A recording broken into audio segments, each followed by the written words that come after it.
While doing laundry, I found a crumpled receipt in Ethan's pants pocket. After squinting at the faded print for ages, I recognized 2 medications prescribed during early pregnancy. My stomach dropped. I mentally scanned through every woman in Ethan's orbit but came up empty. Frustrated, I snapped a photo of the receipt and texted him, "Care to explain?" The typing bubbles appeared immediately. 12 agonizing minutes later, his reply popped up, "Daniel borrowed cash from me last week. Must have accidentally returned the receipt with the money. You're not overthinking this, are you?" I swear nothing happened. But last night before bed, I'd seen Daniel's girlfriend post about committing to daily 3,000 skip rope workouts for weight loss. When I refreshed my feed moments later, the post had vanished. Without hesitation, I ordered covert cameras from a local tech store. They were installed before Ethan's key turned in the lock that evening. Emily ended her phone call just as Ethan entered. "Who were you talking to, babe?" He leaned in for his customary kiss. But I turned my cheek. Ethan sighed. "I knew you'd be upset. This is all my fault, should have mentioned Daniel's loan earlier." Studying his familiar features, I demanded, "Is that really all this is?" Ignoring his fluttering eyelids, I pressed, "Remember our promise when we started dating? If either of us falls for someone else, we come clean immediately." After 5 years dating and 3 years married, Ethan knew better than anyone about my relationship deal-breakers. Deception and infidelity were non-negotiable. His hands enveloped mine as he vowed, 8 years together. You know me better than this." From our first date, I knew we'd build forever. The sincerity in his hazel eyes felt genuine. My childhood trauma, watching my father remarry barely 3 months after Mom's death, left me hypervigilant about relationship stability. Ethan's steadfastness through our journey from college sweethearts to newlyweds had been my anchor. As he pulled me into a hug, his heartbeat steady against my ear, doubt crept in. Maybe I was projecting old wounds? "I swear on everything holy, I'd never betray you," Ethan murmured into my hair. "If I ever did, may lightning strike me dead." The dramatic oath eased my suspicions. Next morning, my boss ordered emergency out-of-town client meetings. During my airport Uber ride, Ethan's voice turned velvety through the phone, "Wish I could join you, babe. Text your flight details, I'll be waiting at arrivals with roses." His affectionate tone dissolved remaining worries. 3 grueling workdays blurred together. Between back-to-back presentations, I barely ate or slept. Our communication dwindled to rushed goodnight texts. Finally catching a breather in my hotel room tonight, I tapped Ethan's contact for a video call. The ringing echoed strangely hollow in the quiet suite. Just as I was about to hit send on the video call, I remembered the security cameras I'd installed days earlier. Opening the app, I wanted to confirm whether Ethan was really watching the game at home like he'd claimed in the photo he sent me 10 minutes ago. After triple checking, the truth became undeniable: Ethan wasn't there. Half an hour later, insomnia drove me to video call Ethan. The line rang endlessly without answer. It wasn't until an hour later that he sent a groggy voice message, "Free now?" I was sleeping with my phone on silent. Another lie. My post-meeting hotel check of the cameras showed Ethan only returned home at 7 a.m. the next morning. Phone pressed to his ear as he told someone, "Finish your breakfast and I'll take you for the prenatal checkup after changing." He remained absent all day. The mounting evidence forced my reluctant conclusion: Ethan was cheating. But confrontation would wait. After deliberation, I messaged Jessica, the lawyer I'd consulted earlier. At 8 p.m., Ethan initiated a video call. Suspicion tinted my perception, though he appeared in what should have been our living room. The sofa pattern and wallpaper hue seemed subtly wrong. Chatting about meals while secretly checking security feeds. I saw only darkness in our actual home. The timestamp ticked mercilessly as Ethan occupied this doppelganger house. "See something grim?" Ethan pulled his usual goofy face, trying to distract me. I remained silent long after the call ended, mentally reconstructing every past business trip video chat. He'd always sat in that same spot, conveniently charging his phone whenever I asked him to fetch anything. This deception predated our marriage. Ryan's unexpected arrival interrupted my spiral. Mistaking his knock for food delivery, I opened the door to his trademark scowl. No wonder the client said you looked like death warmed over. You smuggling corpses or running a meth lab? His acerbic humor actually lifted my mood. After briefing him on negotiations, Ryan prodded my arm with his cast-encased right hand. Spill it. When I hesitated, he rolled his eyes. Take your drama days off. I'll handle the talks. His brusque kindness eased the day's tension. Glancing at Ryan's injured right hand from playing basketball, I hesitated. Won't the other side think you're unreliable showing up like this at the negotiation table? Ryan rolled his eyes.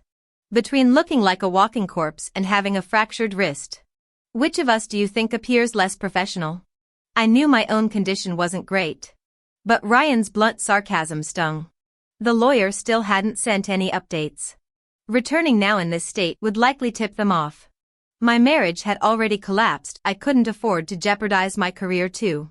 After careful consideration, I told Ryan firmly, changing negotiators mid-process is terrible optics. I'll rest well tonight and handle tomorrow's meeting. Recognizing my determination, Ryan didn't argue. Surprisingly, I slept soundly that night. When I emerged ready the next morning, Ryan leaned against his doorway. Looking sharp today. Close this deal and I'll give you a big bonus. The client representative echoed Ryan's sentiment upon seeing me. Perhaps having the CEO present boosted my confidence. The negotiations progressed smoothly.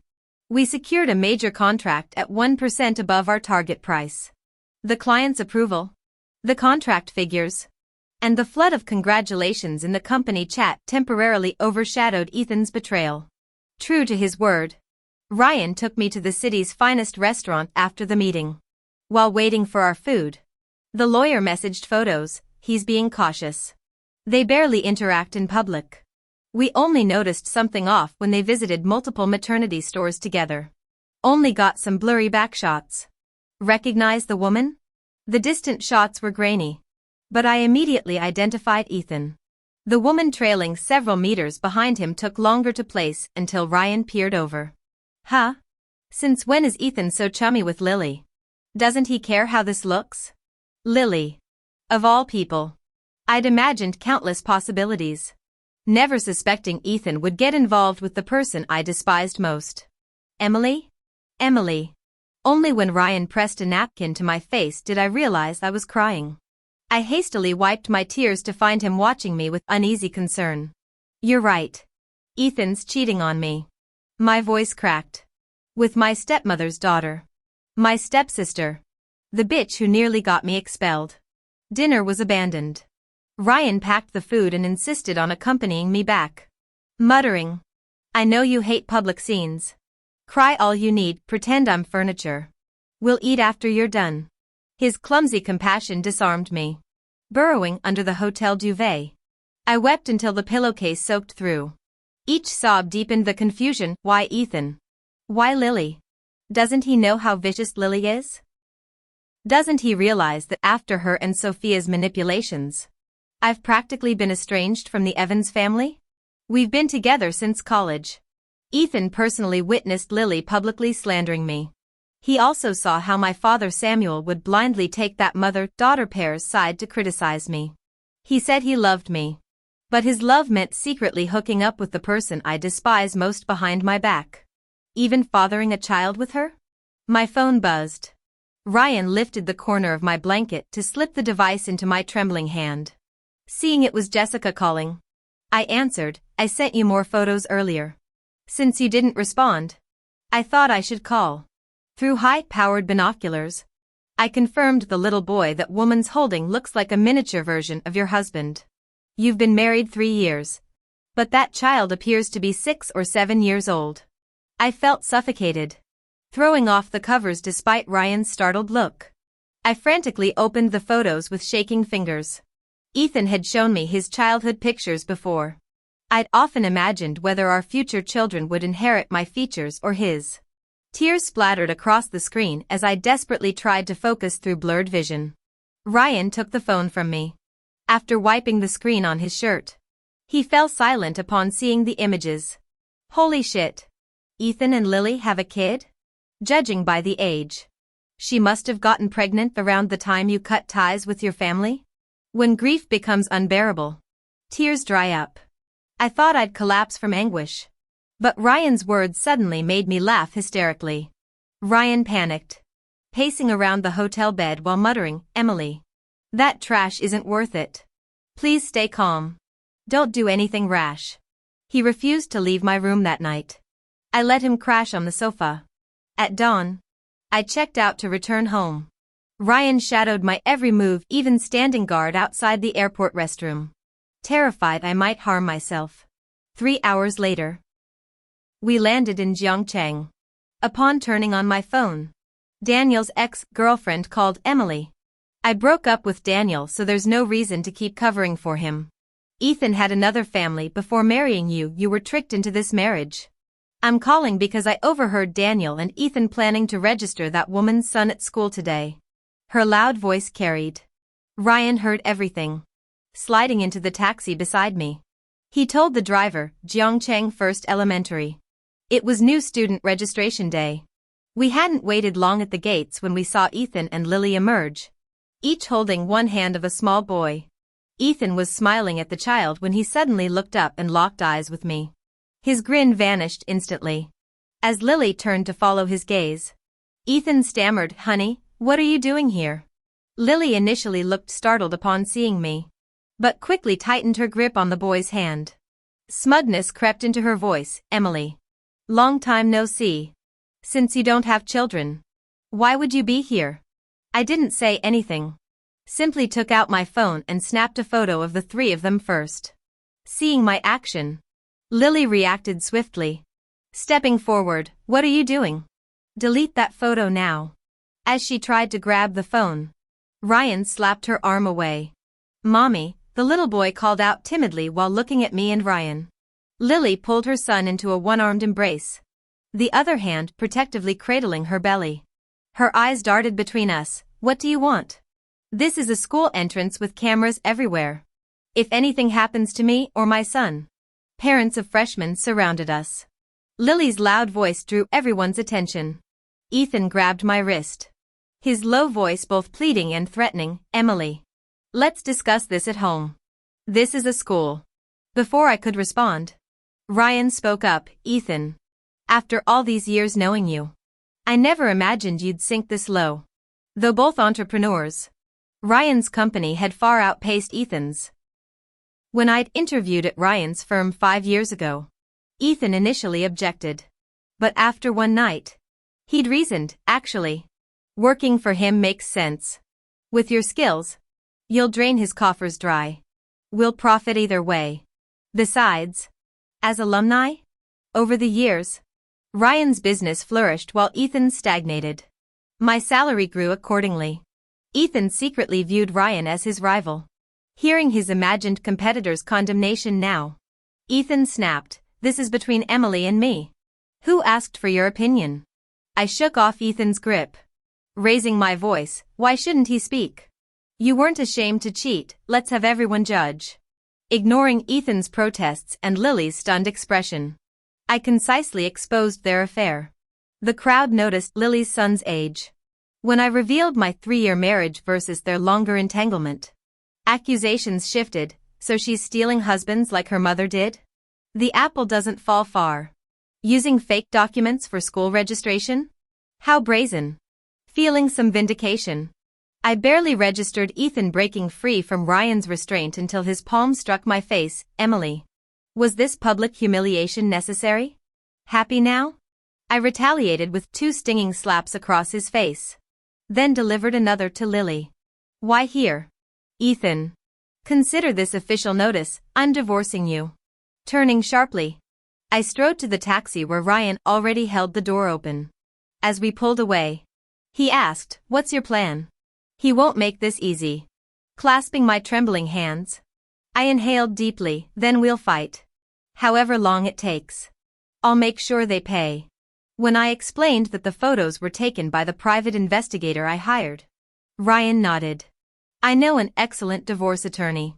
You should have our 2 lawyers meet. Two heads are always better than one. I forwarded the name Ryan gave me to Jessica, the attorney I'd originally retained. Worried she might take offense, I quickly added, "Not that I doubt your capabilities. My friend says this lawyer is exceptional. Would you mind consulting with him to resolve this faster?" Jessica replied immediately, "Are you kidding? That's David, the best divorce lawyer in River City. If you'd found him first, I'd never have gotten this case. Thanks for letting me meet my idol." Her enthusiasm reassured me. Thank goodness Ryan had connections, otherwise David wouldn't have made time for us. Though Jessica had visibly been excited upon seeing David initially, she quickly composed herself. She efficiently briefed him on the financial discrepancies she'd uncovered. David scanned the documents while listening. "We need to determine immediately whether the property Lily lives in was purchased before or after Ethan's marriage to you," he said, making me realize its acquisition date would decide whether I could claim half its value. "I funded over 60% of Ethan's startup capital," I interjected, "producing bank records and investment agreements. These should help, right?"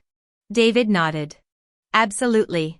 Now we need to decide whether you want to pursue full asset forfeiture on his part or maximize your own marital claim. While Ethan concealing his illegitimate child isn't technically illegal, we can leverage the moral argument for better settlement terms." Learning that Ethan's deception didn't constitute criminal fraud disappointed me. Still, remembering how I'd exposed him at our alma mater's gates lifted my spirits. Normally I'd never air dirty laundry publicly, but years of betrayal demanded retaliation. I eagerly noted every ruthless yet legally sound strategy David suggested. Before leaving, David paused at the door. "I'll notify my network about this case. Unless Ethan hires out-of-state counsel, he'll struggle to find competent representation here." This tactical advantage thrilled me. Having River City's legal community subtly stacked in my favor felt like winning half the battle already. I turned to Ryan, overwhelmed. "Win or lose, I'll never forget what you and David are doing. I'll repay this kindness someday." Unbeknownst to me, a parent had filmed my confrontation with Ethan at the university. The viral video sparked citywide gossip. Many clients from Ethan's early entrepreneurial days, whose wives I'd socialized with, reached out with carefully worded messages. I responded candidly, sharing even more damning details. In business circles, marital scandals signal corporate instability. Within days of the video trending, Ethan's company began losing clients. Nearly finalized deals collapsed one by one. I finally returned home to retrieve my documents.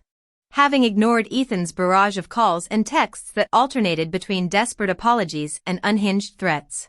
Had I not feared him destroying my paperwork, I'd have never stepped foot in that house again. When I emerged from the bedroom dragging my suitcase, Ethan stepped through the front door. His eyes lit up. "Emily, you're back. Where have you been these days? I've been searching everywhere." If I hadn't discovered Ethan's affair, I'd never have imagined the man I'd shared my life with for years could wear such a convincing mask. The same person now feigning delight had been sending those vicious text messages cursing me to die. The cognitive dissonance made my head spin. "We'll meet in court next week. And stop calling me Emily in that sickly sweet way. Doesn't that word taste like ashes in your mouth?" Ethan's expression darkened as his smile dissolved. "I shouldn't have hidden things from you. But there were extenuating circumstances. Emily, please reconsider this divorce." Observing his red-rimmed eyes, I pulled up the most venomous messages on my phone and thrust the screen toward him. "Who exactly are you performing this remorseful act for? When you accused me of ruining your reputation and told me to drop dead, were you secretly planning our happily ever after?" He snatched the device, scanning the litany of profanity with widening eyes. "These aren't from me. I swear." Ethan pointed at the initial polite texts asking to meet. "These are mine. But after you ignored them and with work pressures, I just called occasionally. The rest," his voice trailed off as realization struck us simultaneously. The missing puzzle piece clicked into place. While Ethan's actions remained unforgivable, after years together, I knew even his acting skills couldn't sustain such extreme duality. If he didn't send those messages, Lily must have used my phone when I wasn't looking. Ethan muttered, returning the device. The messages weren't in my sent folder. I never saw them. I maneuvered my suitcase past him, pausing at the threshold. I added without turning. Your extenuating circumstances, that would be the elementary school-aged child. Right? What about the baby Lily's carrying? Did she hold a gun to your head during that affair too? His silence followed me out of the home we'd built for years. The day before the hearing, Samuel's call came through. I almost ignored it. But the relentless ringing wore me down. Emily? It's Dad. His voice had aged decades since our last conversation. I waited through the static-filled pause. What Lily and Ethan did was wrong. But family matters should stay behind closed doors. Why air our dirty laundry publicly?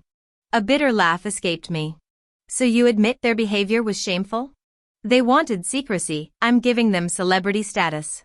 After sputtering incoherently, Samuel rasped.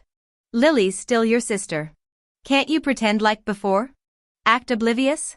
His audacity stole my breath. She never competed with you. If not for her restraint, would you have married Ethan 3 years ago? History's full of sisters sharing husbands. Just ignore her and the boy if it bothers you. Are you out of your mind? I snapped. Did you time travel from the Qing dynasty? Should I post your medieval ramblings online? Let your former students see their respected teacher's true colors? The coughing fit that followed sounded almost terminal. When he recovered, Samuel thundered. Emily, I'm your father. How dare you speak to me this way? Where was Dad when Lily called me a thief and whore in front of everyone? When she and her mother starved me out of my own home? Remember who fed you when you were homeless? My grandfather. You moved those parasites in before Mom's grave was cold. Did you ever consider karma would collect? The silence this time felt final. For a long moment, he remained silent before finally speaking again. Emily, I never realized you hated me this much. Lily was just young and impulsive back then, she's apologized to me. The one who got hurt was me. The one who almost got expelled was me. I cut Samuel off, pouring every ounce of strength into my scream through the phone. What kind of spell did Sophia cast on you? How could you favor some stranger's daughter over your own flesh and blood? Are you really this blind? In all these years, did it never occur to you that those two were manipulating you? I'm your real daughter. What did I ever do to deserve this? I slammed my phone against the wall before collapsing to the floor, sobbing uncontrollably. Memories flooded me, Samuel shielding Lily in college, berating me for slapping her in public. Sophia's two-faced act when she first brought Lily into our home, only being allowed full meals when Samuel was present. His dismissive scoldings whenever I complained about their abuse. Then came Ethan, who'd vowed to give me a real home after learning about my suffering. The same Ethan who now had a second child with Lily while making pathetic excuses. My entire body shook with anguish. Ryan found me hours later, face swollen from crying. Though startled, he simply waited until my breathing steadied before showing me his phone. Had someone traced the post, it originated from Lily's neighbor. This twisted narrative completely swaps your roles. You're getting crucified online. Lily had always relied on Samuel's favor to bully me with impunity. I didn't care why she'd settled for being Ethan's secret mistress anymore. After splashing cold water on my face, I studied the vicious post and comments. Years under Sophia's tutelage had made Lily a master of playing victim and twisting truths. My younger self might have crumbled under the slander. But now? Can you get someone to fix this? I pointed at my spider-webbed phone screen. Samuel called this afternoon, I recorded it. There's also years' worth of evidence against those two. If the court won't use it, I'll leak everything online. Ryan nodded, handing me a spare phone. Use this. Don't disappear again, you have no idea how terrified I was when you wouldn't pick up. After he left, I called Jessica. Can we request a live-streamed trial? The lawyer's negative response crushed me until she added. But if both parties consent, the judge might allow it. The next morning brought shocking developments. As the judge announced the unprecedented live-stream agreement, Ethan stood first to sign the waiver. Across the courtroom, Lily's thunderous expression confirmed this was his unilateral decision. Whatever his motives, the cameras favored my cause. Following quick consultation with Jessica, I started the live broadcast from my account. Throughout the proceedings, Ethan kept his gaze lowered, offering only terse replies to judicial inquiries, a far cry from the domineering executive I'd once known. His lawyer Jessica was visibly anxious. She tried multiple times to discuss strategy with Ethan but received no response. Though we had no children, Emily and Ethan had never discussed divorce details before the hearing, leaving property division negotiations entirely to our attorneys. Just as the judge prepared to adjourn for the day, Ethan suddenly spoke up. "I have no objections to the plaintiff's demands. Grant whatever she wants and finalize the divorce today, no need for another session." Both Lily from the gallery and Ethan's own attorney appeared blindsided by this declaration. With neither party contesting the divorce terms, the judge repeatedly confirmed Ethan's stance before issuing an immediate ruling. The proceedings concluded far more smoothly than I'd anticipated. Post-trial, Jessica examined the live stream viewer count on her phone. "This many people tuned in?" she exclaimed. Following her gesture, I saw the numbers myself, instead of the expected 100,000 viewers. We'd surpassed 1 million. Before ending the broadcast, I addressed the camera regarding yesterday's viral post. "I'll issue a formal response soon. The truth will speak for itself." Lily approached as I shut off the live stream. "Emily," she sneered, "you think you've won? Your father abandoned you. And the man you loved chose me. Face it, you're jinxed. Everyone leaves you eventually." Before I could retort, Ethan's voice cut through. "Lily, must you keep embarrassing yourself?" Her delicate features twisted with rage. "You're defending this gold digger? She just took half your fortune." Ethan glanced at me cryptically. "She remains my lawfully wedded wife. After my betrayal, compensating her with assets is only fair." His motives puzzled me. But as their argument escalated, Jessica and I made our exit.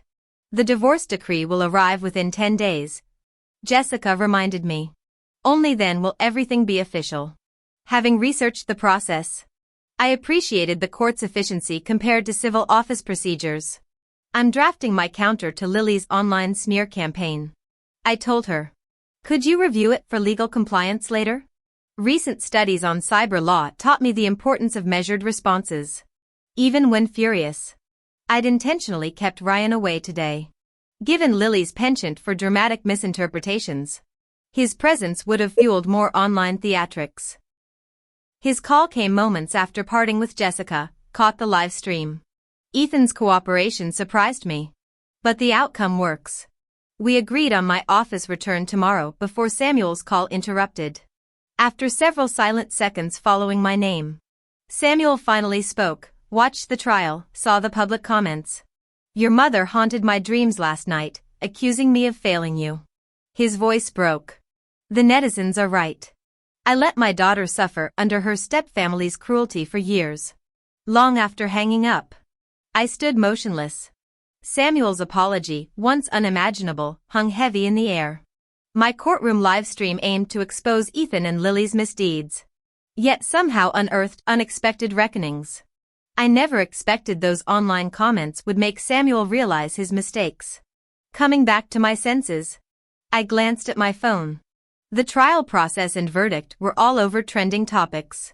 The post that criticized me yesterday had gained even more comments. But now people were questioning its content. After returning to my temporary place, I struck while the iron was hot.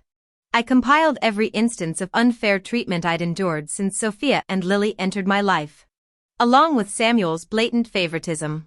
To back up my claims, I included pre-college photos showing my alarmingly thin frame, bank transfer records of my living expenses during university, screenshots of classmates' vicious posts demanding my expulsion after Lily publicly slandered me, and early relationship photos with Ethan.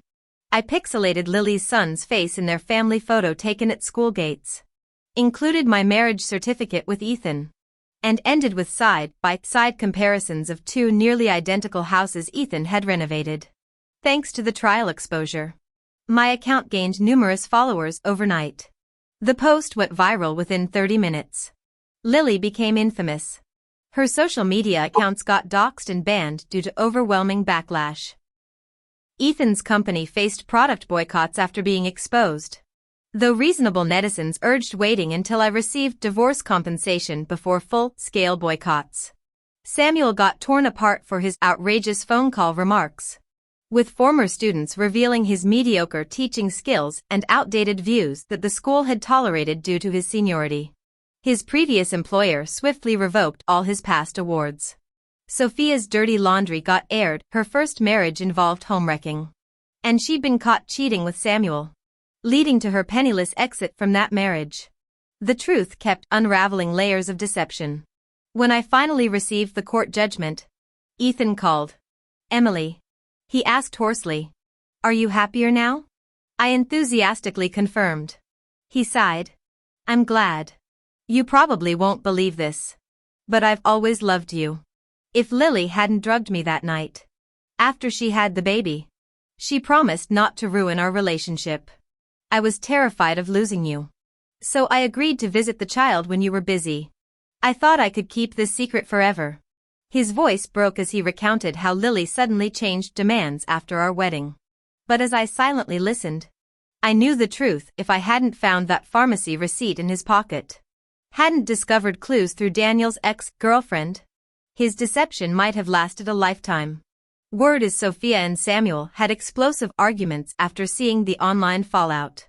The storm they created ultimately cleared the dark clouds hanging over my life.